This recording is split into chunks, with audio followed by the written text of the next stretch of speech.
Nossa live especial, aqui estamos. Então, boa noite a todos. Estamos aqui ao vivo no YouTube e no Instagram com nossa live especial, com o nosso convidado, Salim Matar, que, entre outras coisas, além de ser fundador da Localiza, foi também secretário de desestatização do governo do presidente Jair Bolsonaro, empresário de muito sucesso.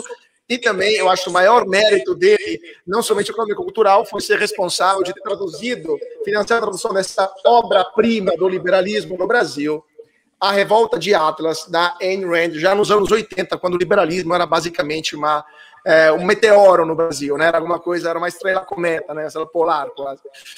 Então, vamos que vamos. Então, primeiramente, muito obrigado, Salim, por ter estado conosco hoje. Um prazer estar com vocês. E muito obrigado também ao nosso Thiago Reis também por participar dessa live junto com o Salim Matar. Então, vamos que vamos, a galera aqui já está entrando no YouTube e no Instagram. Então, iniciamos já a nossa live, a gente já no a palavra de admiração para o Salim. Eu acho que tem um pouquinho de eco, Salim, na verdade, somente acho que com o Instagram. Como se a gente consegue resolver. Eu acho que acabou. Acabou, perfeito, acabou. Então, agora sim podemos começar. Bom, eu acho que o Salim não precisa de apresentações ulteriores, então eu diria que a gente pode ir diretamente às perguntas. Tiago, você quer começar com as perguntas?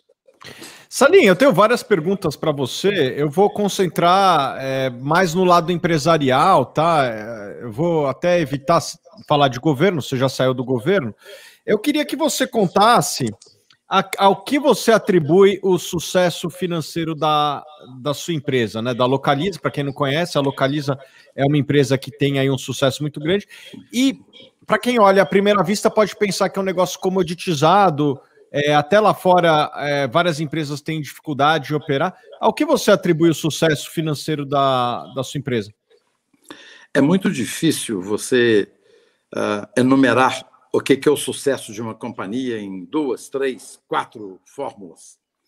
Na realidade, o sucesso é um conjunto de acertos, mais acertos do que erros, ao longo de toda uma história. Então, eu diria para você que, neste negócio altamente competitivo de aluguel de carros, a Localiza sempre foi uma empresa que teve uma forte visão de cliente. Foi uma empresa muito focada em resultados e uma empresa que sempre administrou bem os seus ativos, porque a empresa é, de fato, uma gerenciadora, uma gestora de ativos. Ela tem o ativo dinheiro, capta mais dinheiro no mercado, transforma o ativo dinheiro no ativo carro. Esses carros são alugados no curto e no longo prazo. Após um período de tempo, 12 meses no curto prazo e 30 meses no longo prazo, esses carros são vendidos, ou seja, o ativo carro se transforma novamente em ativo dinheiro. E aí continua o ciclo. Então, o domínio deste ciclo do ativo é que faz com que a empresa tenha sido uma empresa diferenciada ao longo desses anos.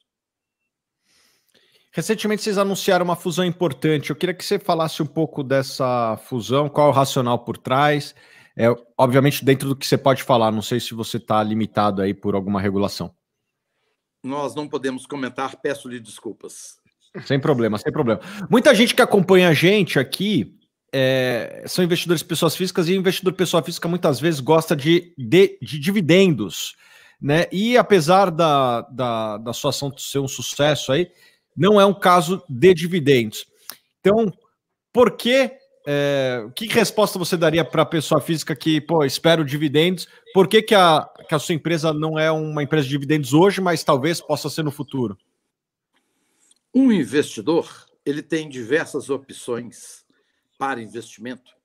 Ele pode procurar empresas de retorno a longo prazo, ele pode procurar empresas que são pagadoras de dividendos, ele pode fazer investimento em startups ou negócios promissores para o futuro. O fato é que, nessa diversidade de investimentos que o investidor tem como opção, eu diria para você o seguinte: cada perfil de investidor busca um perfil de empresa. No caso da nossa empresa, nós somos uma empresa gerenciadora de ativos e uma empresa de longo prazo. Toda a nossa estratégia, ao longo desses anos, aquela empresa pequena de 6 carros usados, sempre teve uma estratégia de longo prazo. Eu, recentemente, aliás, em 2018, eu me afastei do management da companhia. Como vocês sabem, eu sou apenas hoje um acionista da companhia.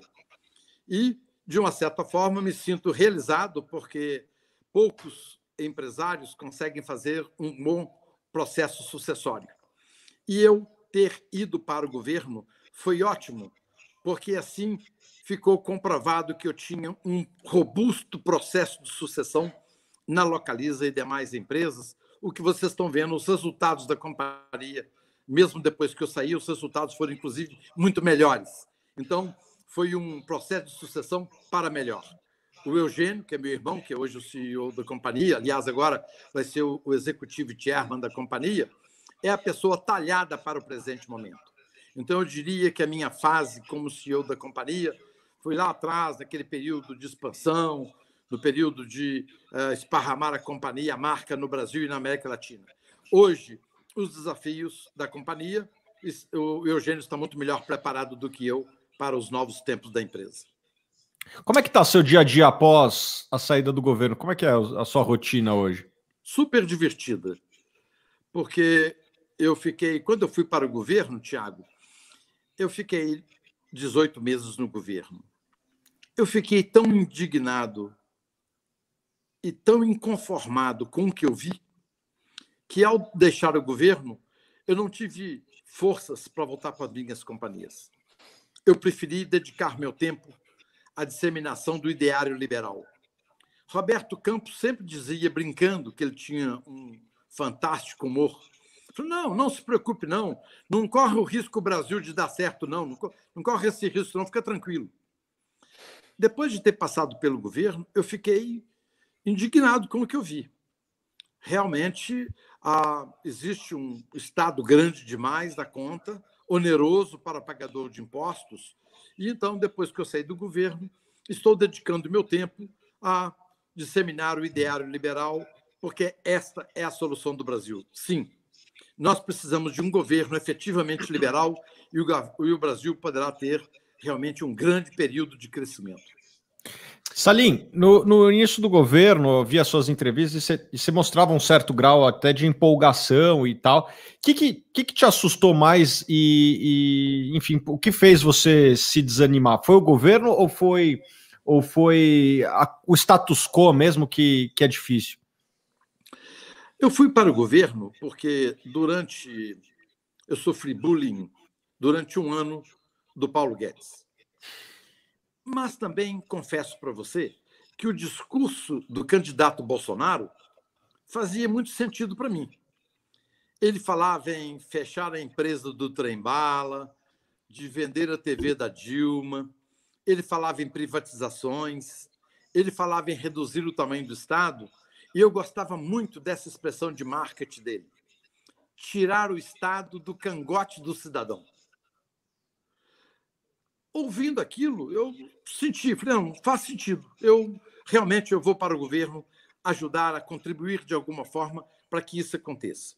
Só que o discurso do candidato Bolsonaro, que naquela época tinha o Guedes com uma possibilidade de fazer uma política econômica altamente liberal, não aconteceu.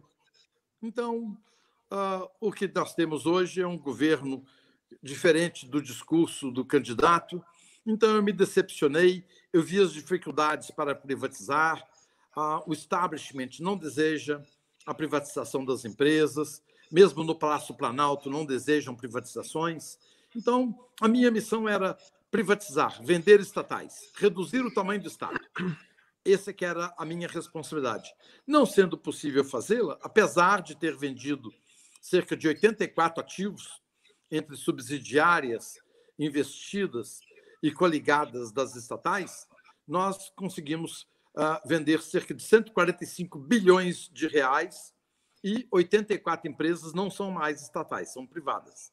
Porque o total de empresas entre estatais, suas subsidiárias, coligadas e investidas era, naquela época, de 698 empresas.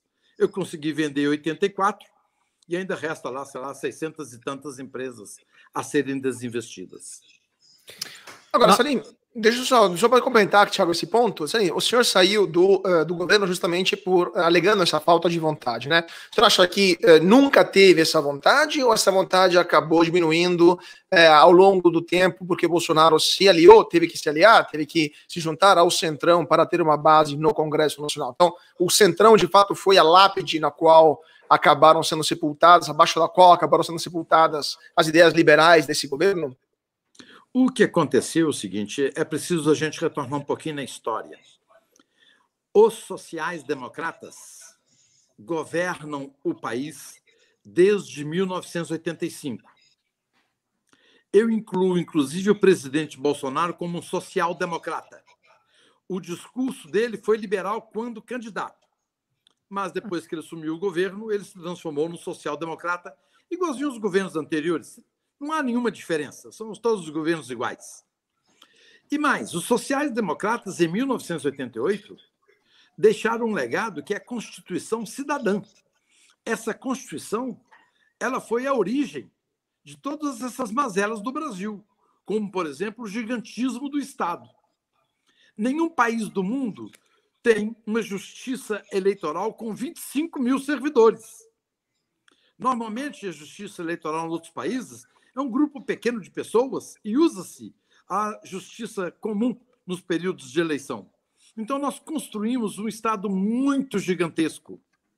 Daí, esse Estado gigantesco, ele se formou um establishment, judiciário, executivo, legislativos, oportunistas de plantão, como, por exemplo, sindicatos, empreiteiros. Então, isso tudo é o establishment. E esse establishment não gostaria de ver reduzido o tamanho do Estado. Por isso que esse establishment é contra as privatizações. Você verifica que, neste governo, está se tentando privatizar a Eletrobras, mas vocês estão acompanhando as dificuldades.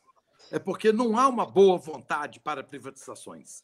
Não há uma boa vontade para reduzir o tamanho do Estado. Essa é a verdade. Thiago, por favor. Salim, várias empresas estatais são listadas, não têm o mesmo sucesso na bolsa que a sua empresa, mas a minha pergunta é, você compraria ações de alguma delas? Eletrobras, Banco do Brasil, Petrobras? Ótima pergunta. Há um papel conflituoso em empresa de controle estatal listada. Nós temos que, uma certa hora, determinar uma lei aí que não pode ter isso, porque são conflitantes os interesses. Vocês têm visto aí, no momento, com essas 3 empresas, o que está acontecendo. O fato é que, de acordo com o artigo 173 da Constituição brasileira, o Estado não pode ser empresário, ele não pode ter empresas. Então, todas essas empresas que existem são uma violação à Constituição. Se essas empresas são uma violação à Constituição, eu pergunto, onde estão os órgãos de controle? Onde está a OAB? Onde está o TCU? Onde está o Supremo? Ok, todos esses órgãos fazem parte do establishment. Por isso que, de uma certa forma, de alguma forma, eles concordam com a violação do artigo 173 da Constituição. Terminando o assunto político aqui, 2022, quem é seu candidato? Ele ainda não surgiu. Eu acredito o seguinte, vai surgir um bom candidato para o Brasil. O Brasil merece ter um candidato que efetivamente haja de encontro com os valores de nossa sociedade. Retribuir ao cidadão pagador de impostos em termos de qualidade de vida para essas pessoas. Nós precisamos de um governo que seja mais liberal, um governo que seja mais conservador, para que nós possamos ter os alicerces de um novo país.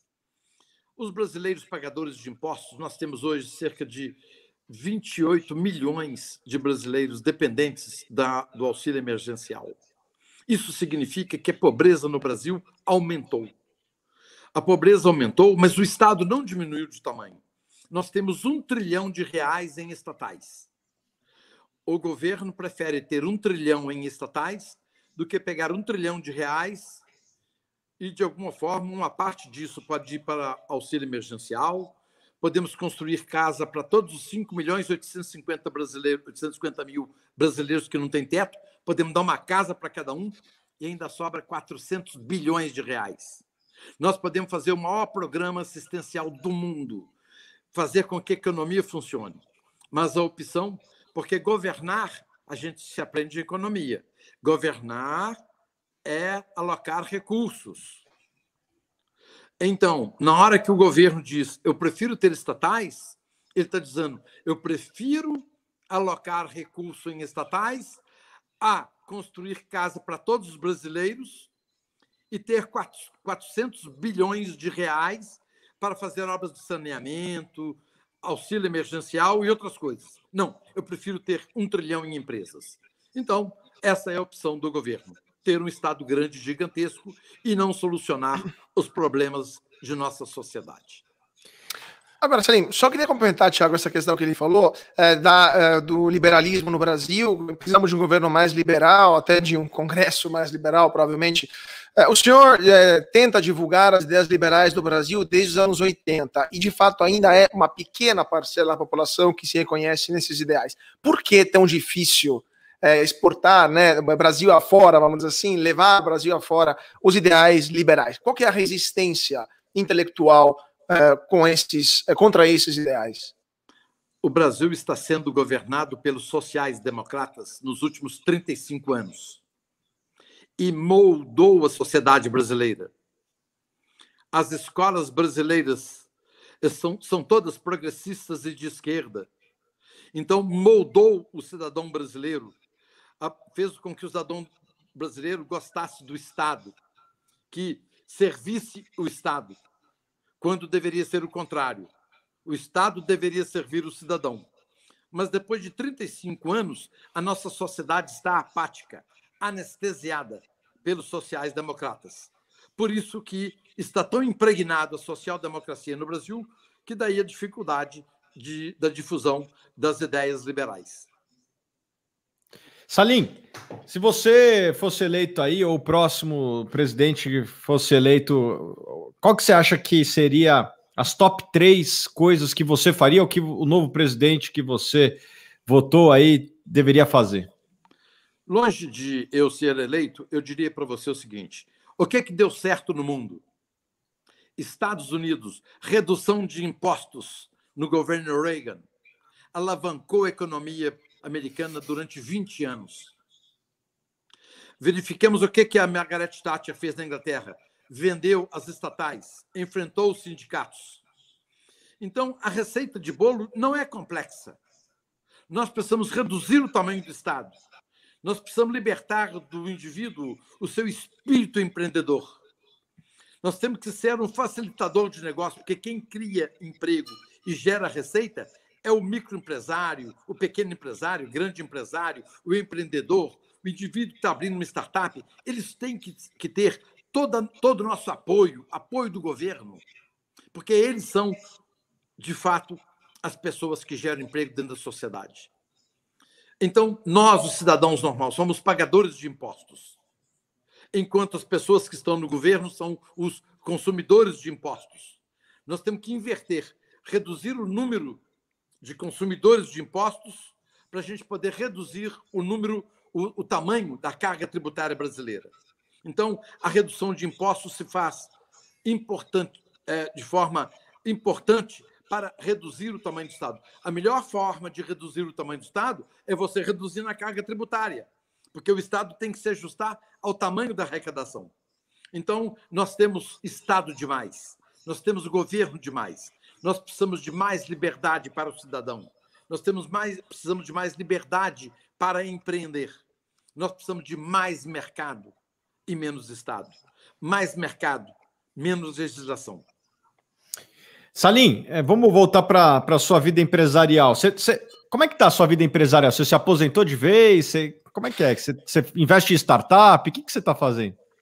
Desde que eu saí das minhas empresas e fui para o governo, a minha indignação e o meu inconformismo é tamanho que eu, de fato, decidi deixar os meus negócios e não tenho nenhum outro negócio.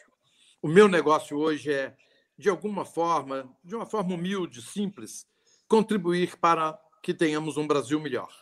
Então, a divulgação, a disseminação dos institutos liberais, nós temos hoje 6 institutos de formação de líderes. São institutos hoje sediados em Santa Catarina, Belo Horizonte, Rio de Janeiro, São Paulo, Brasília, que formam lideranças políticas e lideranças empresariais. Nós estamos abrindo mais 10 institutos no Brasil e nós temos o Instituto Liberal, que foi o primeiro instituto no Brasil nos anos 80. Hoje, no Brasil, são cerca de 120 institutos liberais. Então, repare que a coisa está acontecendo. Então, esse instituto está sendo reestruturado e está sendo feita uma nova estratégia para ele ocupar um melhor espaço na sociedade. Então, a dedicação do meu tempo é à causa liberal, em outras palavras, é ao Brasil. Então, não me sobra tempo senão para o meu país e, então, não dedico mais tempo a negócios. Mas imagino que você invista aí. Como é que você investe? Qual que é a sua estratégia? A minha estratégia de investimento, eu procuro segurança, eu procuro rentabilidade, eu procuro crescimento, eu procuro empresa que tenha elevados padrões de governança e compliance, empresa que tenha um management bem diferenciado, que tenha sistemas de remuneração variáveis por meritocracia. Então, esse tipo de empresa que eu gosto de investir. Então, todo o meu investimento está colocado apenas em uma empresa. Não temos dúvida de qual seja, né, essa empresa. É a Petrobras. Pois é, né? Petrossauro, como diria o bom Roberto Campos, né? Eu só queria complementar esse ponto sobre a questão dos estudos liberais. Salim, no mundo inteiro, o coronavírus levou ao aumento do gasto público desenfreado, inclusive aqui no Brasil, dívida pública que está 90% do PIB, e também muitos países voltaram a reestatalizar algumas empresas que tinham privatizado. Então, obviamente, tem um avanço, né? Tem um surgimento de novas ideias de reestatização, de nova presença do Estado na economia, inclusive na Europa ou nos Estados Unidos. Você acha que essa é uma tendência permanente ou é apenas esse momento, e logo que o coronavírus passar, essa visão, né, mais estatizante vai passar? A esquerda se aproveitou desse momento de fragilidade da sociedade e colocou as garrinhas de fora. Isso é passageiro. A tendência mesmo é o Estado cuidar da segurança do cidadão, relações internacionais, defesa, prover educação, saúde, saneamento básico, por aí. O Estado tem que ser menor, tem que ser um Estado mínimo. Salim, eu me lembro que eu estava, acho que na sua primeira, ou lá no começo da Localiza como empresa listada, num evento público, e você contou uma história quando você começou, se não me engano, você começou com 1 ou 2 Fuscas, né? Conta um pouquinho do início da sua jornada. Na realidade, nós começamos com 6 Fuscas usados e comprados a crédito no ano de 1973, ou seja, há 47 anos atrás, e naquela época, aluguel de carro era um negócio muito novo. Era um negócio que eu diria que seria um negócio de novidade. Mas não obrigatoriamente poderia se presumir que seria um negócio tão grande quanto é hoje.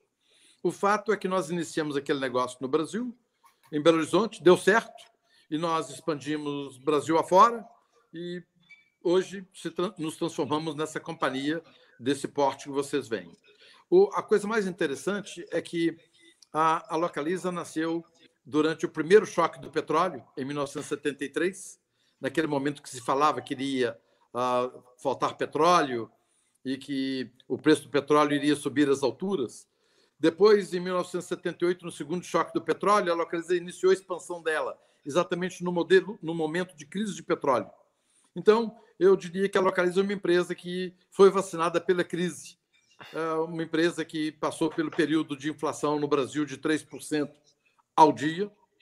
Então, ela sobreviveu. sobreviveu a congelamentos de preço que foram decretados por governos do passado, conviveu a taxa de juros de 35% ao ano. Então, ela sobreviveu durante todos esses períodos de turbulência. E agora parece que, apesar das turbulências no governo, a economia está mais serena, apesar de não estar no ritmo que nós gostaríamos, mas se prevê que o Brasil, por exemplo, cresceu 1,7%, e está indo bem, e há uma previsão que o Brasil possa crescer 3,7%, ótimo se conseguir crescer isso aí. O fato é que nós poderíamos ter um crescimento de China, se nós quiséssemos, mas não da forma como o Brasil está sendo administrado. O Brasil tem que ser administrado para o povo, para as empresas, para os geradores de emprego. Então, quando isso acontecer, nós vamos despertar realmente um novo momento da economia brasileira. Salim, qual foi a pior crise que você viu na frente da sua empresa? Óbvio que cada crise impacta negócios diferentes, de maneiras diferentes. Mas para você aí que enfrentou várias crises, plano Collor, inflação, tira zero, 0 a 3, 0 na frente, qual foi a pior crise que você viveu? É difícil dizer qual que é pior, porque todas elas foram péssimas. Todas elas foram péssimas. Mas o congelamento de preços foi um caso à parte. Porque imagina o governo dito, seu preço é esse. Você não pode aumentar seu preço. E os insumos vão aumentando. Então, na realidade, o período de congelamento de preço que foi uma grande intromissão do Estado na vida das empresas. Isso é inaceitável. Nos dias de hoje, a sociedade se rebelaria, iria para as ruas. Naquela época, a sociedade ainda era uma sociedade mais apática e submissa. Hoje, duvido que um governo congelaria preços. No dia seguinte, nós, cidadãos brasileiros, tomaríamos as ruas e iríamos praticar a insubordinação, porque não se pode o governo... E outra coisa, é inconstitucional o governo se envolver dentro dos negócios das empresas. Você fala, mas vai ao Supremo e o Supremo julga. Ok, se o Supremo julgar inconstitucional, ok, mas nós não temos tanta certeza, muitas vezes, do julgamento do que pode acontecer. Mas o fato é que hoje não há clima para um congelamento de preços do Brasil, como está acontecendo na Argentina. Que bom, né? Sorte nossa, no caso, né? Pelo menos isso. Agora, Thiago, você tem alguma outra pergunta? Que já falta 3 minutinhos ainda, temos ainda alguns minutinhos. Eu ficaria a tarde toda aqui, a noite toda aqui, mas vamos lá. Eu queria que você desse uma palavra sobre o que você acha que é o futuro da Localiza, né? Eu sei que você não faz mais parte do management, mas obviamente você é o principal acionista, conhece a empresa na palma da mão. Queria que você falasse para quem está nos acompanhando aqui, que é acionista ou que pretende ser, qual a sua visão do futuro da empresa? E eu queria só complementar também essa pergunta do Thiago, Salim, também sobre a visão no futuro do setor de locação de carros, né? Especialmente depois da crise do coronavírus. Qual é a visão do setor como um todo? Além da Localiza, claro, mas qual é a visão do setor após o fim do coronavírus? Uhum. Bem, primeiro, o que eu falar, eu tenho uma absoluta suspeição. E eu já confesso minha suspeição antes de responder para vocês, ok? Bem, uma empresa que consegue fazer a sucessão de seu fundador de uma forma robusta, maravilhosa, para outro fundador, que é o Eugênio. Então, uma empresa que sabe fazer um processo de sucessão. E o Eugênio fez agora a sucessão dele. Então, é uma empresa que tem um foco em se perpetuar no longo prazo. Não sei se vocês viram, a Localiza está no formulário de referência dela. Ela vai agora colocar cerca de 1 bilhão e 200 milhões de reais, cerca de 2,5% do capital, num programa para os principais executivos da companhia, transformando-os em acionistas relevantes da companhia. Obviamente, com projetos de curto, médio e longo prazo. Isso significa uma companhia que consegue mirar o horizonte longínquo, sabendo que nós precisamos ter um sistema meritocrático para que nós possamos manter esse sucesso que a companhia tem tido. Então, isso demonstra, novamente, que a Localiza é uma empresa sempre à frente do seu tempo. Então, 1 bilhão e 200 milhões num programa de ações para poucos executivos, isso significa acreditar no management, acreditar no mercado, acreditar na empresa e, acima de tudo, acreditar no Brasil. Então, a Localiza acredita que esse setor de aluguel de carro, a pandemia veio demonstrar que esse setor vai crescer mais depois da pandemia, poderá crescer mais depois da pandemia. Nós acreditamos nisso. Nós acreditamos que, trazendo esses executivos para sócios da companhia, nós continuaremos obtendo resultados superiores. A Localiza é muito focada em resultado. Então, eu acho que, a médio e longo prazo, é uma companhia que tem uma visão muito espetacular. Nesse momento, é uma empresa exemplo de diversidade dentro da empresa. Então, em cada item que você olha da empresa, compliance da companhia, uma das melhores. Reputação, uma das melhores empresas de reputação no Brasil. Governança, considerada sempre a melhor governança. Então, não é que ela busca prêmio, não. Os prêmios que acontecem é resultado como consequência de suas ações. Então, o que hoje eu já me afastei da empresa. Amanhã poderá ser outro acionista se afastar da empresa, porque dos 4 fundadores, 3 já nos afastamos. Só tem um. Então, é a certeza de que essa empresa pode ser conduzida de forma profissional, como sempre foi com os fundadores, que mesmo com os fundadores ela era muito profissional e vai continuar sendo uma empresa muito profissional, mesmo sem os fundadores. Daí, trazendo um grupo de acionistas relevantes para se juntar aos acionistas relevantes que são os fundadores, para a gente continuar orientando essa companhia para o longo prazo. Nós queremos que os nossos clientes sejam encantados, nossos colaboradores sejam felizes e que todos os nossos stakeholders sejam bem atendidos, inclusive os investidores. Perfeito, perfeito. Gente, infelizmente o nosso tempo aqui se encerrou. Thiago, quer fazer mais uma última pergunta telegráfica, roubando mais 2 minutinhos para o Salim? Putz, eu tenho muitas perguntas aqui, mas acho que ele respondeu algumas das principais. Salim, numa crise, quais oportunidades surgiram para você? Imagino que deu para ganhar market share e tal. Queria que você desse esse recado, que existem oportunidades que surgem em crise e como você aproveitou elas ao longo da sua jornada. Os momentos de maior crescimento da Localiza foram os momentos de crise. A empresa nasceu no primeiro choque de petróleo, começou a expansão internacional no segundo choque de petróleo. Na crise de dívida externa, em 1984, a Localiza iniciou a expansão para o exterior. Depois, no período que houve um período em que o governo implementou um depósito compulsório sobre combustível e carros. Você tinha que pagar 30% a mais para comprar um carro, depositava na Receita Federal para comprar um carro. Naquele momento, todos os nossos concorrentes preferiram ser mais cuidadosos. Naquele momento, nós ampliamos a frota de forma a suprir o mercado que os nossos concorrentes não tiveram a coragem que nós tivemos de investir. Então, assim foi, em cada crise que aconteceu, a Localiza transformava aquela crise numa oportunidade. Então, eu diria para vocês que crises vão ter outras pelas frentes. Não é só a pandemia, virão outras diferentes, das mais diferentes magnitudes. De onde menos a gente se espera virão crises. A crise faz parte do processo da economia de qualquer país, de qualquer sociedade.